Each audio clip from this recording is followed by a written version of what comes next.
ik ben producer, dus ik heb dat... Hey guys, what's up, man? What's up, man?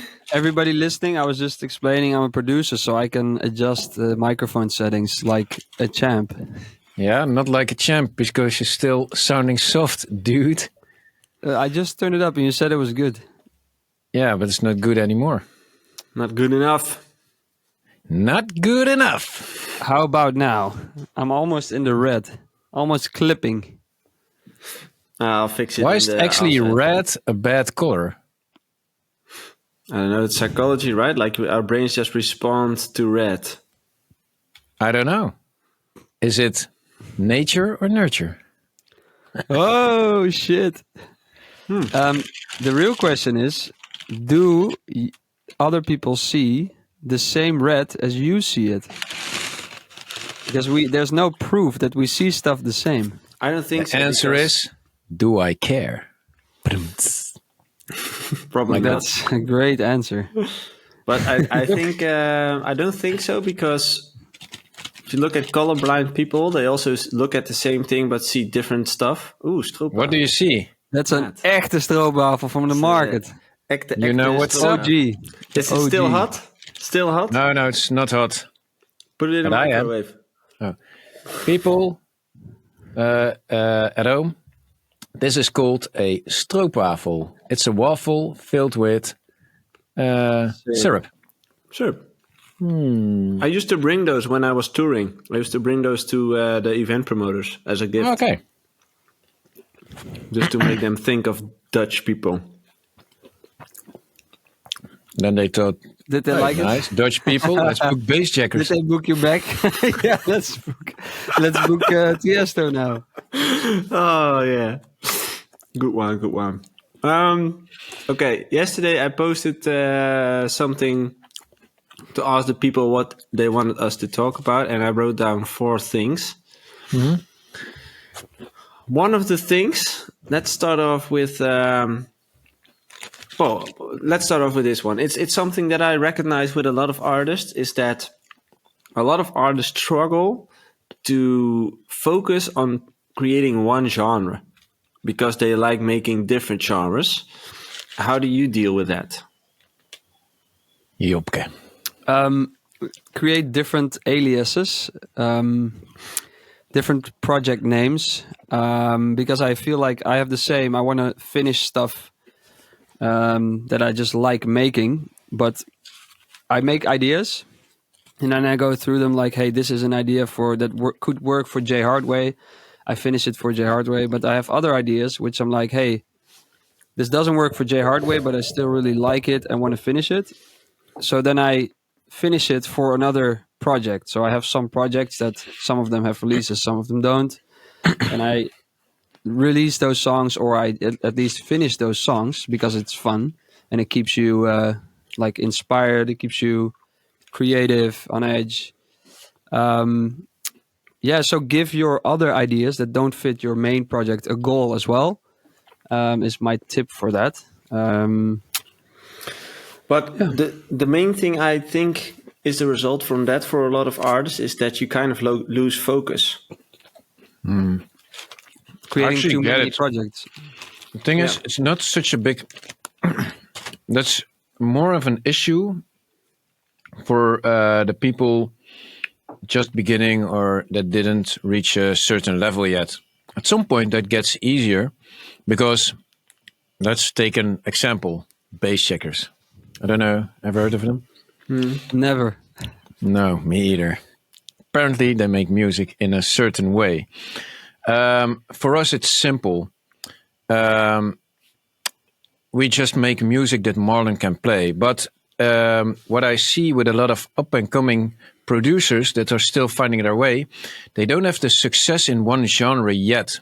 So for them, there's a way more low barrier to just try other stuff as well. Because if you ask me, I love producing other stuff as well, but sometimes it just doesn't make sense because what do I get to do with it?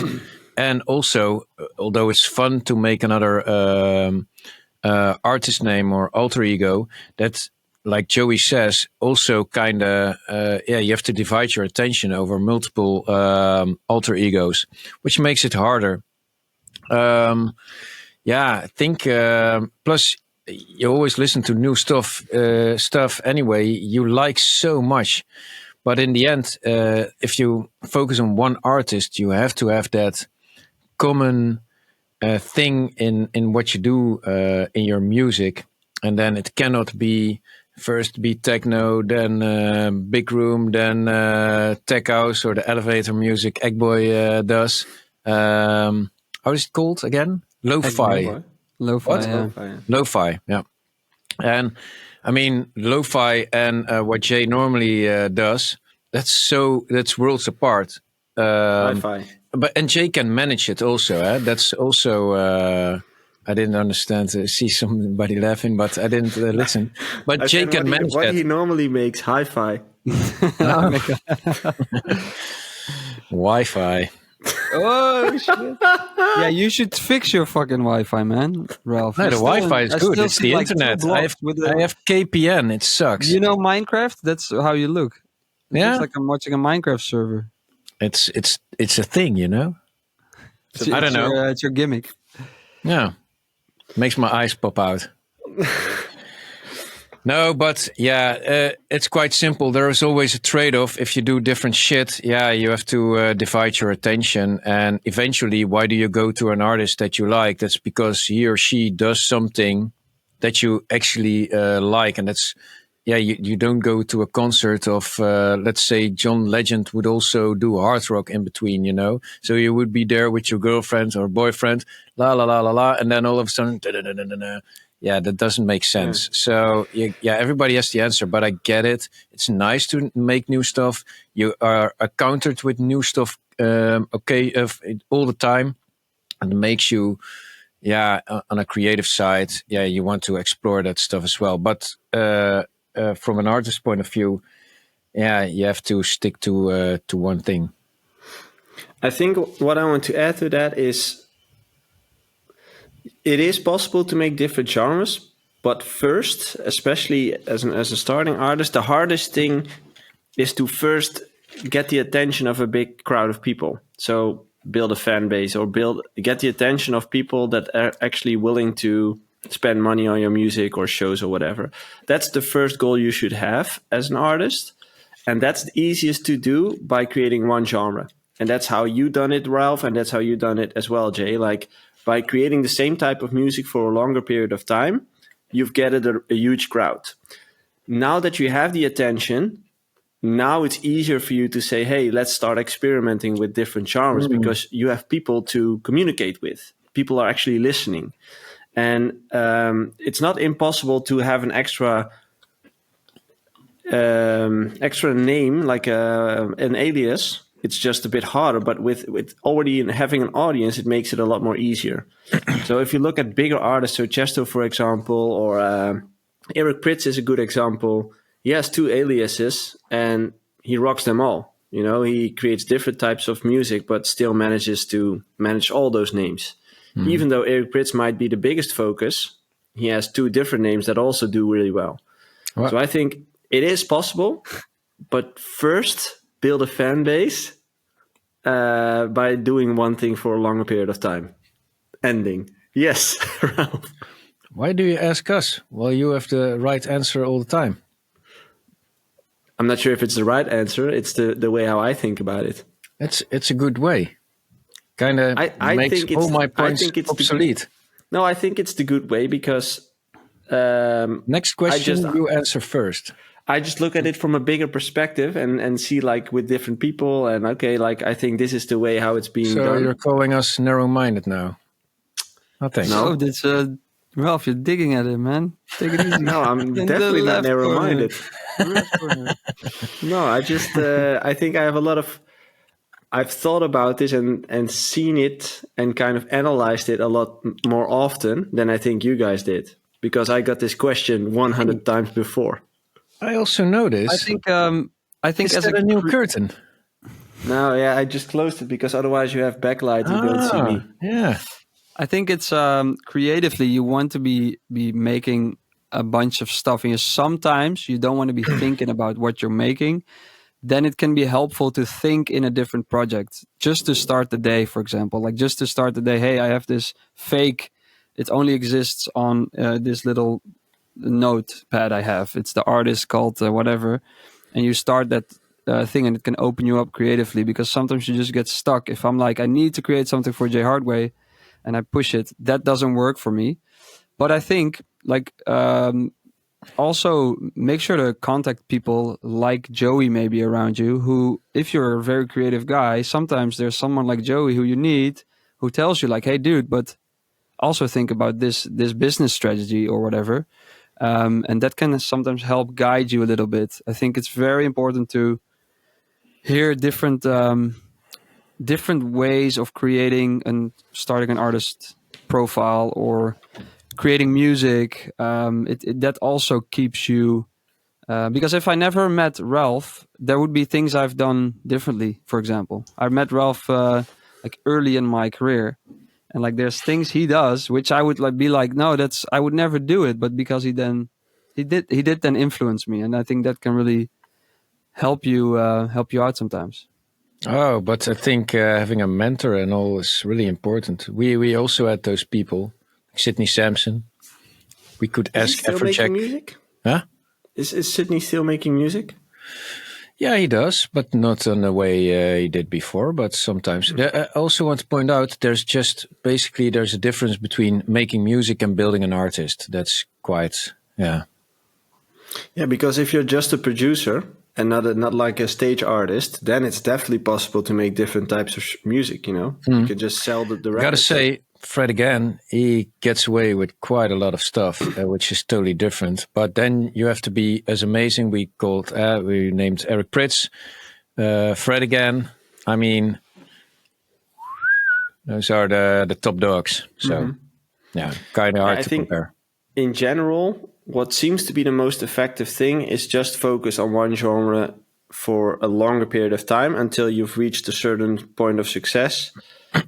That just seems to be like the most, like the highest chance of succession. Let's say. Yeah, you have to like your artist project. You have to really, don't chase success too much. You really have to like what you do. Yeah, exactly. In the end, you have to play a party and party yourself. If you don't like the music, then you'll be like, ooh, Ooh. ooh, ooh. Like this. That's exactly how you are. Awkward guy on stage, like, ooh. Yeah. Hello, everybody. Put your hands up. Okay. Next. Put your hands up. Two separate We don't really do questions. One for Ralph and another one for Jay afterwards. Everybody let's say, start with Jay. Let's start with Jay first.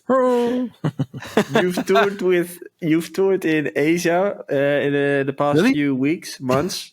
How would you describe or how have you experienced the club culture there? Is it much different from the rest of the world? Well, not much different. I mean, there's a DJ set, there's LED screens, there's a dance floor. What's the biggest difference is there's more tables, so it's more of a table service culture. A lot of people go to a club to buy a table and buy drinks there. So the dance floors are usually smaller in Asia, and this also kind of affects the way you DJ. It's just that's I think the biggest difference. How does it affect you? Well, like you go with the energy of the crowd. So if someone is sitting down at his table, that's really hard to read the energy. And like, is he enjoying it? I have no idea, because what I want to see is people dancing, or at least like tapping something. And it's kind of something you have to feel. And it's just way easier if people are standing in front of you. So like if you see Ralph like that, you're like, yeah, I'm doing good, man. I'm doing good. And then his face turns like this, like, and then you're like, no, this is the wrong song. But I guess that's the biggest difference. But that's also very different. Like some clubs have still a lot of tables, but a big dance floor. It's let's say in China, there's clubs in Shanghai where it's very mixed. So there's very like a lot of tables, but also a lot of tourists and expats who then go there, and they go to the dance floor more than the tables. But then there's more like smaller cities in China, and I say small, but those cities still have like 10 million people living there, and they have way more tables and a smaller dance floor, and more people sitting at the table. So that's a bit. It's different per. Why club. would that be? That in Asia VIP is more important than That's not only in Asia, to be honest. no. No, I think No, I VIP stuff is becoming more like a world thing. America, you have it a lot. And also in Europe, it gets quite a lot bigger, more attention. But you do have a distinction between the rave crowds and the VIP crowds. Yeah, They that's also probably the most. play a bit more pop in your sets for the VIP public because they're like people that are not too much into dance music. And the rave crowd is like obsessed with dance music. Yeah. And they know all the shit. That's a very good answer to that as well. I would like to debunk something. Maybe you can, if you are open to talk about this. But I've heard once that in Asia, that if you play there as a DJ, a lot of times the promoter kind of hires groups of fans. You know what I mean? So that if you land, people are waiting for you at the airport, but they're just people who are being hired to stand there. It's not really hired. I do think they ask people like, hey, come and let's get this international famous DJ from the airport. And that's already where, for them, it really gets exciting, because even before, if they didn't know your name, like that city might not have had a lot of international DJs there. So they're like, hey, this is the big international DJ. We haven't experienced that before. Here is his logo and his name. Well, let's go with this group, and then they are really excited. I'm not sure if there has been occasions where they're really like paid or. I can't imagine a lot of people are excited pay for that. Yeah, No, I don't either, but I heard this and I thought, was like, that would be super weird if that's the case. they can hire me to pick up some DJs from the airport. Yeah, pay me for that. I would do that for sure. Yeah. Cool job. Okay. So how's the job called? Picking upper. Pick up her. Fan Add it to airport your resume. airport DJ waiter. Okay, next. Okay, Ralph. About the question about your work balance with Marlon, like, can you tell a bit more of how that's? I do almost everything, and he chills. He just plays. He just press play. Yeah, well, for Marlon, he has to do the traveling, which is quite hard, obviously, from time to time. In the summer, you have quite a busy schedule. In months like from September until November, it's relatively easy. What I do here is make the music and do all the stuff next to it. We try to do socials together because it's an extension of ourselves. And for the rest, when he gets back, his table is set, everything is done, which is nice for him. Then he can do full on what he does. And for me, it's relatively easy. I don't have to travel when I don't want to. And that gives me more opportunities to be in the studio. And for the rest, we share everything 50-50. And we talk a lot about how it goes. And sometimes, one or the other lose a bit of focus. Let's say when I have not been to a festival or a club in quite some time, I kind of lose focus on what's happening there. And when Marlon has been, now we will stay in for a week in the States, and he will chill a lot, chill some more than he will do other times. And then he kind of, sometimes when he stays away for too long, he might lose focus on what has to be done. But we talk all the time, and he's quite a lot here as well. And whenever I get a chance, I like to check out the show as well. I think that answers it. And in a nutshell. Does the feedback that Marlon gives you from playing the tracks on stage, does that help you a lot as a producer? Yeah, definitely. We really make our stuff to be played, and sometimes a certain arrangement just doesn't work. And but we don't give up after one booking. Not all bookings are the same. It's kind of hard to test tracks for a VIP public or VIP crowd, and so. But yeah, I think the feedback's really important. We try to get to a compromise between music that's easy listening, in some way. Let's say when it's on Spotify, but it also has to work on a dance floor. So you cannot make your build-ups. If you make your build-ups for 45 seconds and then drop real heavy, that will work live. But on Spotify, it's a bit weird to when you're in your car and you get all the time. And so I think what Marlon, his feedback really gets us to a sweet spot in where that works out really well. Okay. Yeah, I think For it's me, a it's good. fun to know you both and also know the both sides of how it works, how touring goes full time, how being at home in the studio goes, and it's funny to hear your when I talk to Marlon, hear his stories about touring, and then talk to Ralph and hear his story about this life at home and in the studio. It's just so funny to see how that works together. It's actually quite impressive to see them pull it off for such a long time. We've seen many duos also break up over the years. Some big names, some smaller names, which yeah, it's not easy. I think to always work No, the with key one is person. communication. I always notice when I haven't seen him, spoken to him for too long, then there's this. Then the one will look right and the other one will look left. You have to align, and we have to be both focused on the goal. And the key is always communication. And the fun thing is, we just know ourselves.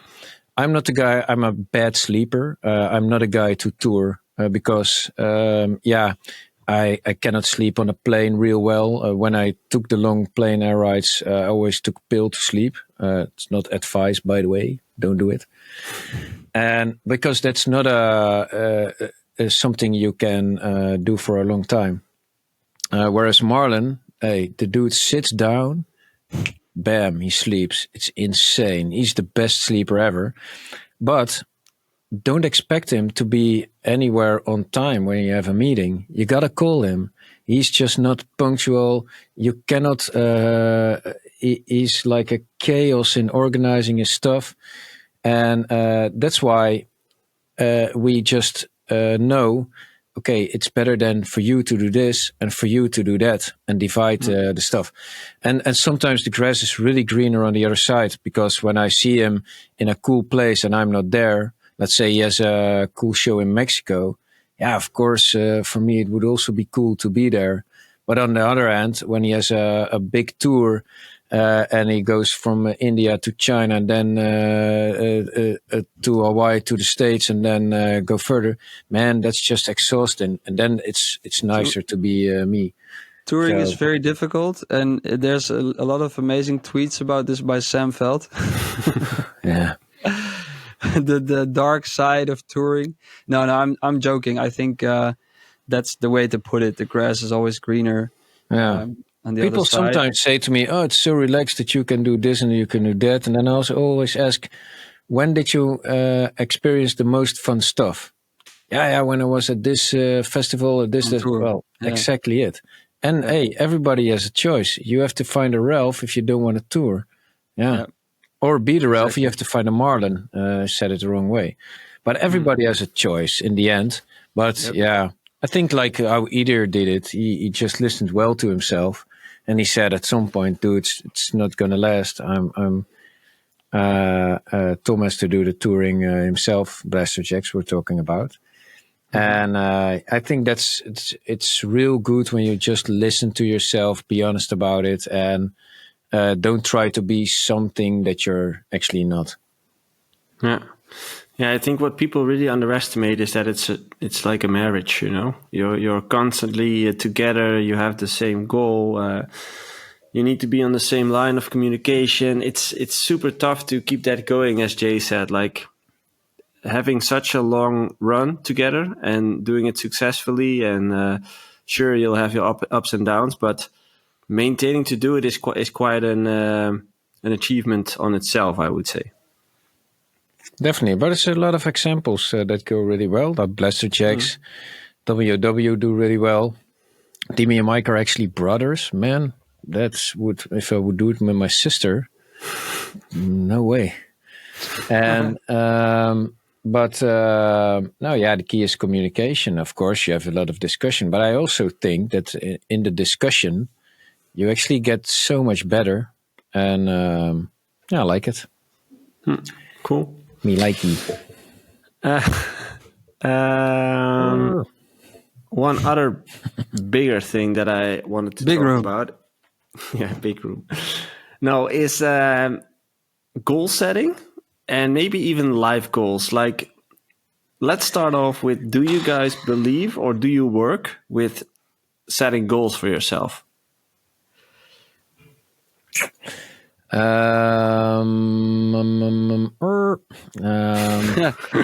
never ever set goals for myself. If I believe in it, I'm not sure, because I've seen people do it, but I've tried to, like, if you ask me now, like, where would you be in 5 years? I have no idea. But there's this. Then I think the thing with goal setting is more like, where would you like to be? Now, we do work with strategies, and within those strategies are goals. Like, I want to have a collaboration with that and that artist, and then you're dead set on getting that collaboration. But yeah, goals. It's not like next year we want to be on the main stage of Untold. Yeah, it's a little bit hard. Yeah, but you do strategize, and within that strategy you have goals. And what were you saying, Jay? Like, yeah, it's like I say I don't really do work with goals, but then again, when I wasn't a DJ yet, I was like, I want to become a DJ, and I want to make that my living. You know, I want to do that as a job. So I want to be a DJ producer.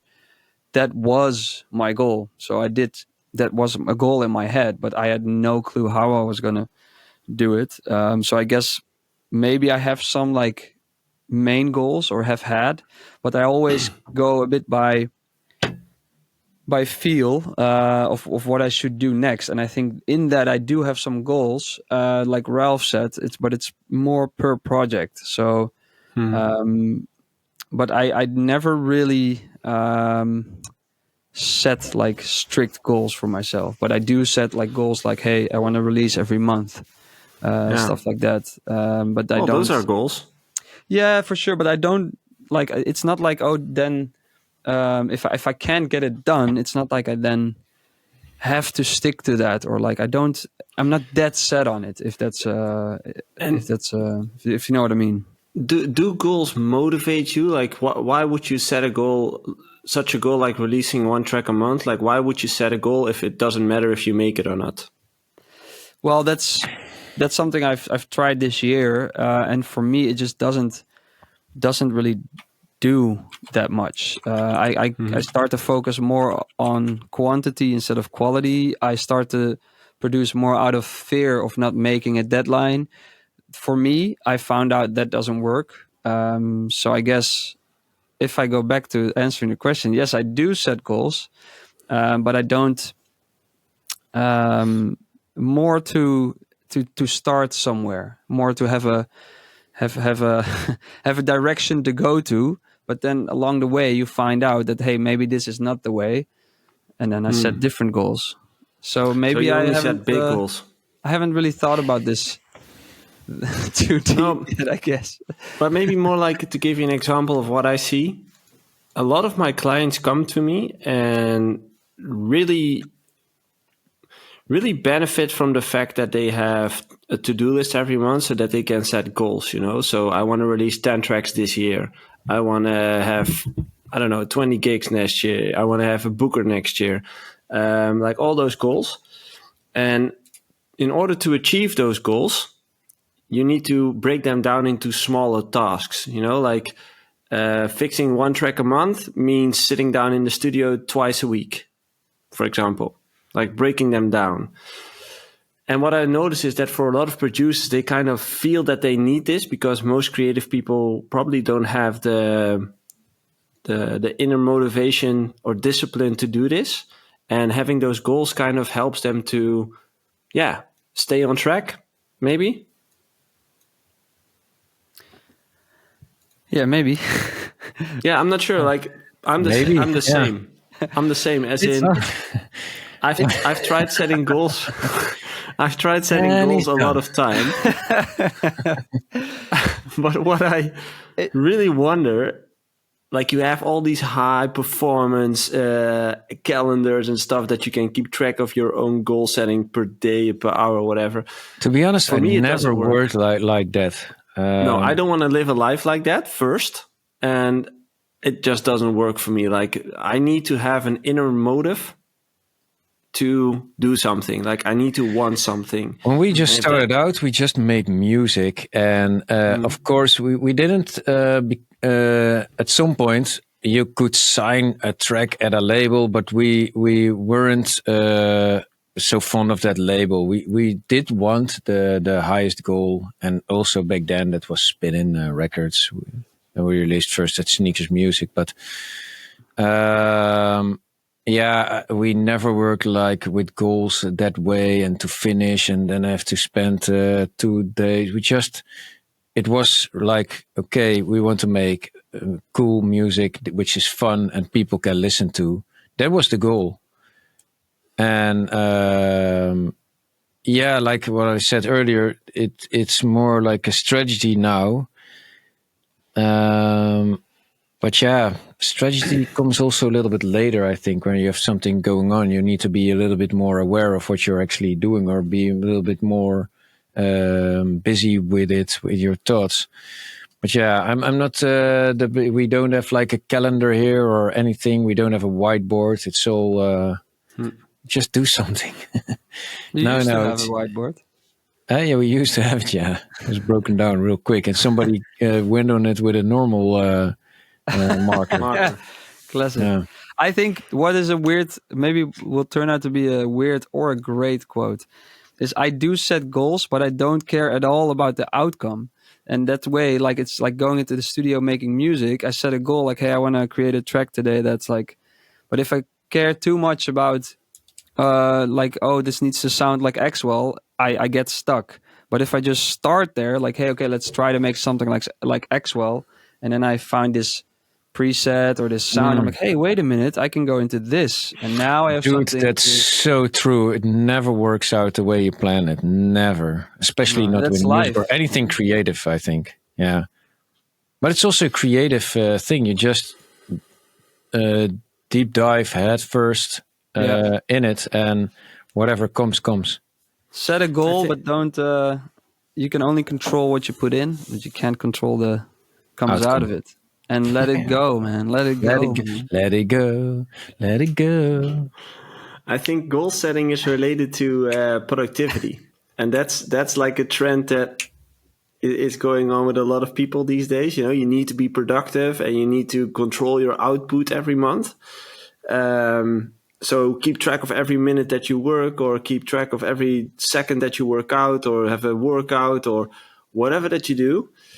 Productivity is like a big thing these days because wasting time is a no-go these days for most people.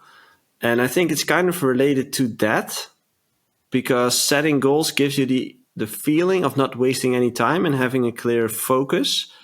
While I agree with you guys, the best thing happens when you kind of let go and kind of like have free time. And in those moments under the shower, on your boring walk in the woods, those are the moments where the best ideas come. Like I was talking to Jay right before this conversation, and he said like, are you okay with sharing this, Jay? No. Okay. No. It's a medical issue. I don't know. No, it's okay. No, he said like, do you recognize those moments where you see a piece of content and it just felt like you needed it, that it came at the right exact moment in your life, And it can be literally anything. He had it with a piece of content where he got inspired by the piece of music. I mostly have it with like self improvement podcasts and stuff. Like sometimes self release. Yeah, self releases. Self release. Oh, this is some nice content. Yeah.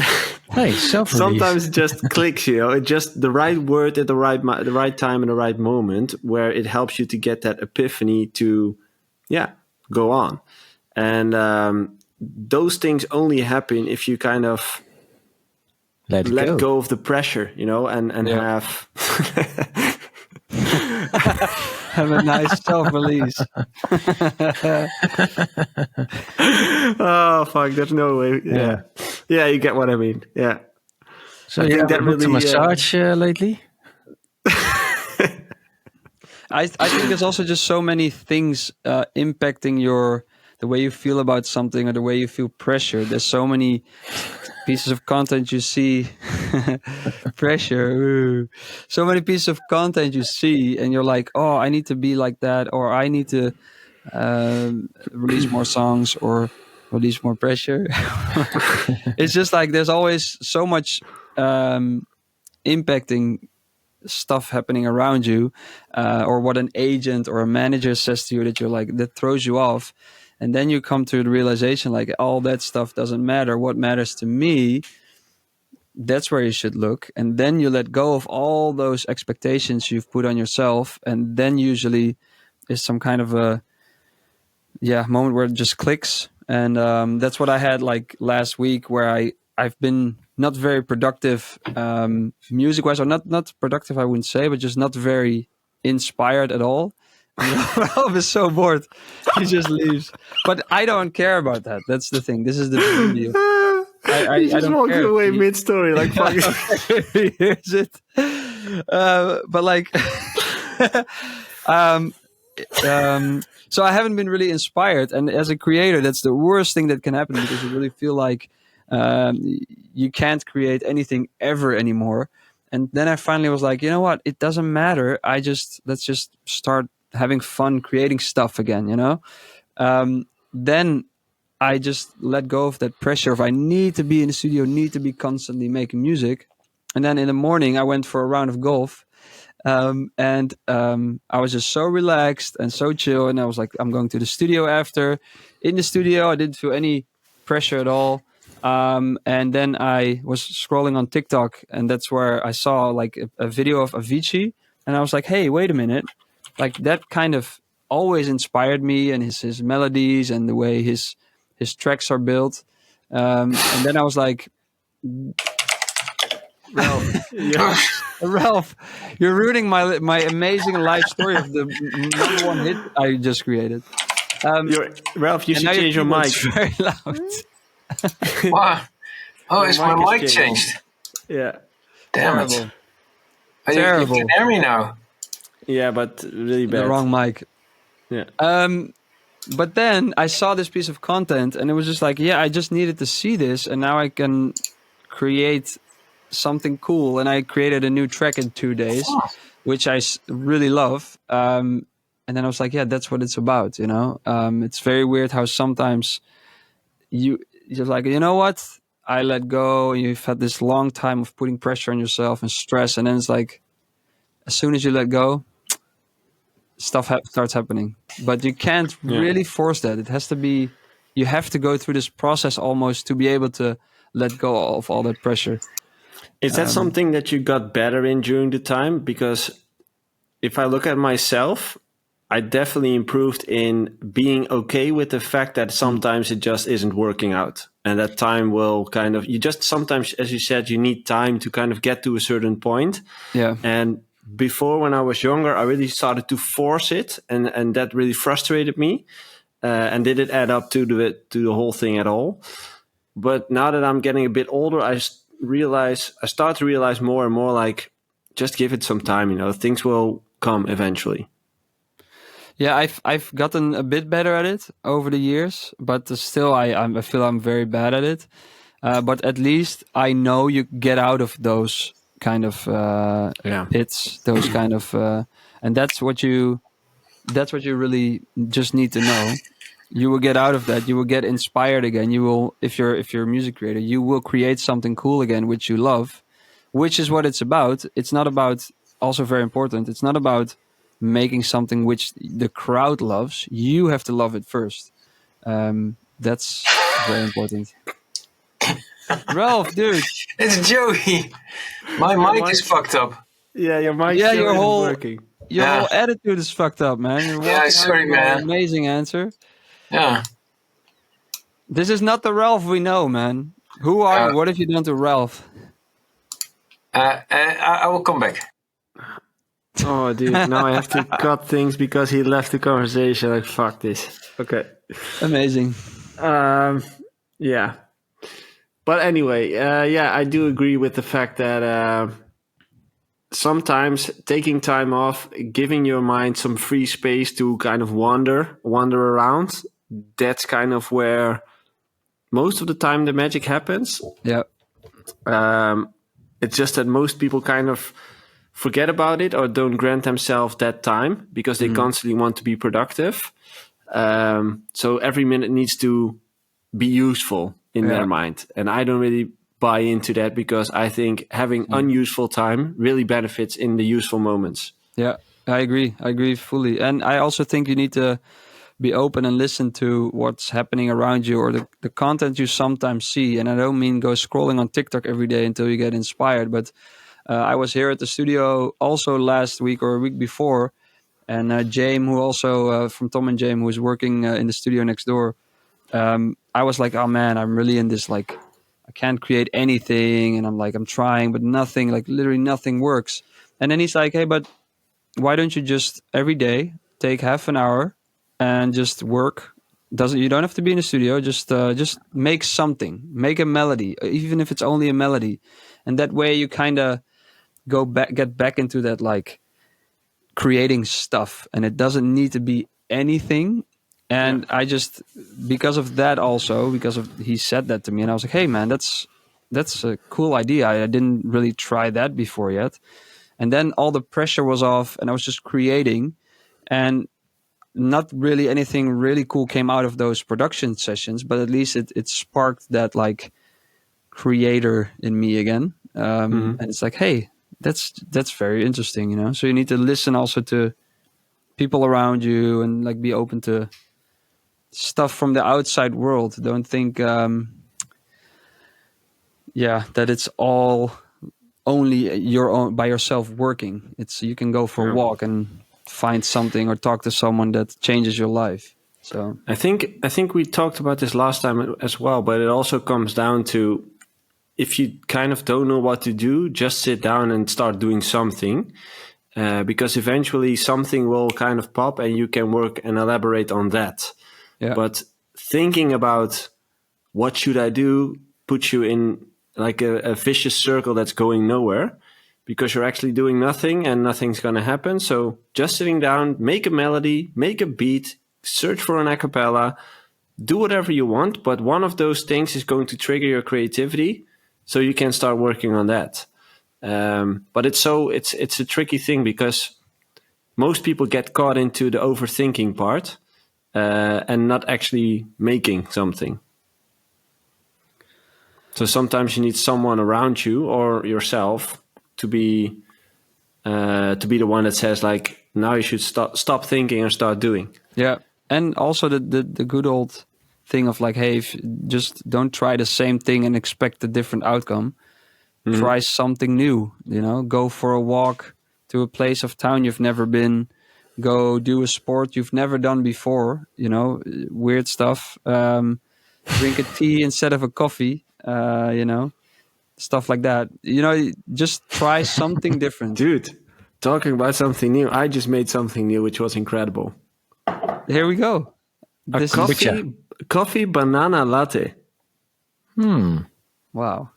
So just a banana, an espresso, dates, do you know, like daddles, dates? Dates, I think you and got like almond milk. Perfect. it. Nice. So yeah, sometimes discover Try something new. Yeah, and I had something new for lunch as well, which was incredible. Feta egg. Okay. on a I wrap. had Albert Heijn tuna pasta salad. No, dude. Ah, dat is stroopwafel. Gains. Yeah. Nice. Happy to have shared that. Okay, Yeah. guys, I'm out of questions. I'm not sure if there's anything you wanted to add today or a topic that you feel like needs to be spoken of. If you're a producer and you're a well-established producer and you receive a demo of a artist and like, hey, you want to collab this? It's fine if you don't do much of the work, but don't just release the demo and just put your name on it. I think that's very weird. I've never understood that, and I think for your brand in the long run, it won't work. I think there's something that even Who did it? Yeah, go ahead, Ralph.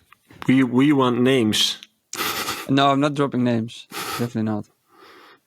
No, but I just seen sometimes I get like collab requests, and it's like, hey, there's this demo, and I'm like, hey, that's a cool demo.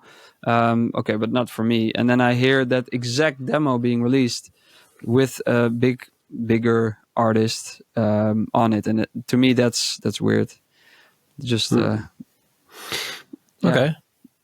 Yeah, That sometimes is weird, but yeah, not everybody is holding the same quality standards as you True, or I. and values maybe, to what you see with artists as well. Like you have artists who kind of have that passion inside of them or kind of for the love for music, and you have artists who approach this as like strictly business.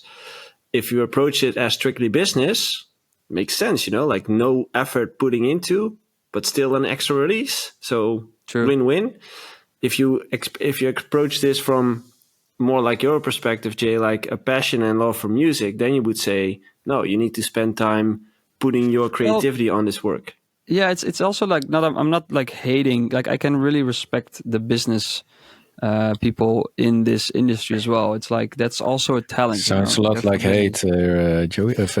But here comes the hate. No, I'm Our not. names are actually quite alike. Jay, Joey. We're brothers. Ralph. We're brothers. Did you just find that out? Never occurred But to I me. think like it's just for me. If I personally want to follow an artist, I want that artist to have some kind of a say over what goes on in his music, in his work. It doesn't like it's like artists who like build sculptures. They don't necessarily build them themselves, but they have some kind of say in the design and the how it's where it's going to stand. Yeah, the direction. Yeah, But I think nowadays artists are really more.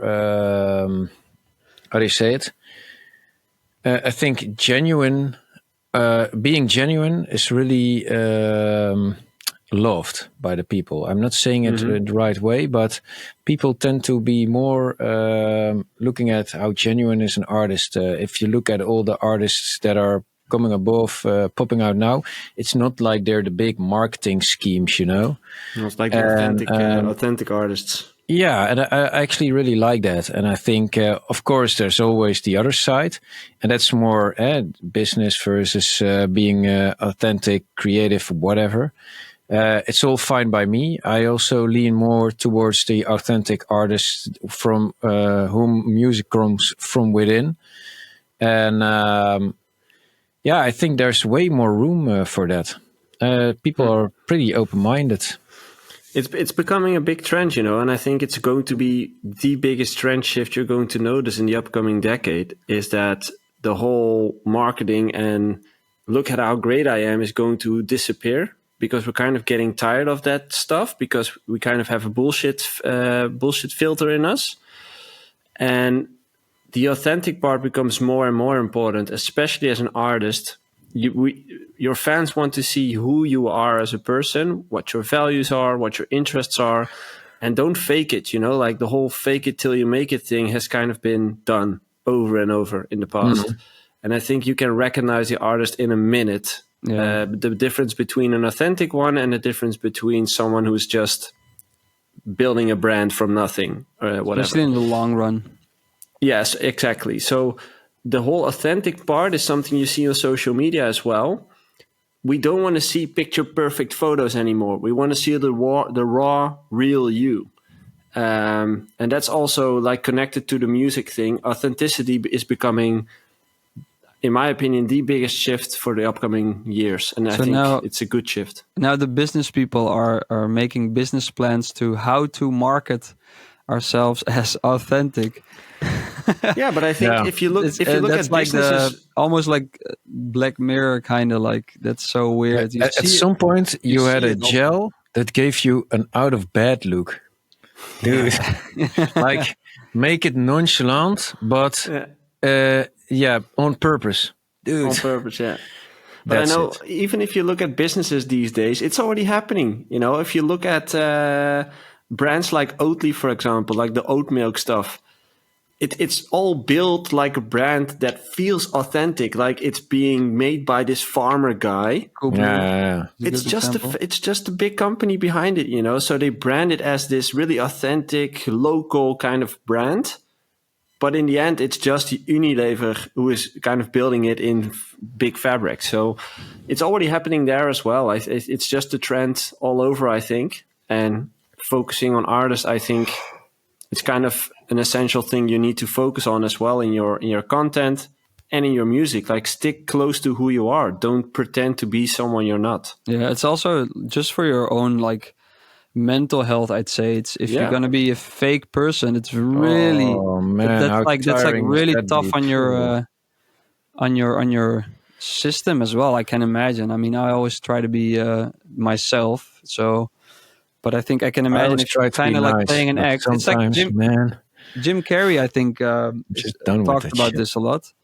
Where he was like, when he was super famous, he's still super famous, but like when The Mask came out and Liar Liar and stuff, he was like playing an act in the way he was in the media constantly. And he said that was so tiring. He went to this big depression or whatever. But it's like, yeah, don't become a Jim Carrey, you know? No, but the mask. Lose the mask. Yeah, but it's a good tip, and I think that happened to me as well. Looking back to the whole thing, one thing that I really made a mistake in is I was so insecure about myself that I kind of made up this personality inside of me, which was a lot more secure.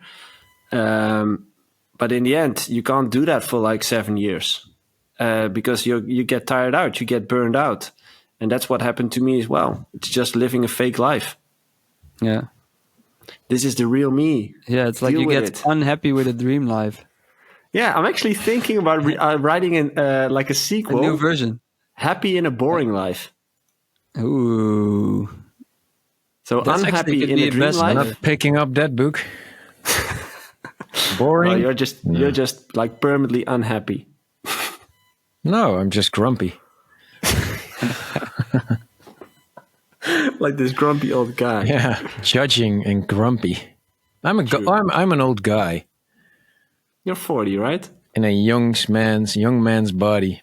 Age is nothing but a number, man. I don't do age. Everyone who says that is old. Yeah, true. Okay, guys. Let's close this off. Aww. We need a soundboard. I do have a soundboard here. Yeah, somewhere. But we need like that we can also use, you know? I think that's possible if I make you producer in this thing. We can sing Let It Go together. Good song, man. Let it go. Let it go. Something she says. That's it. Hey.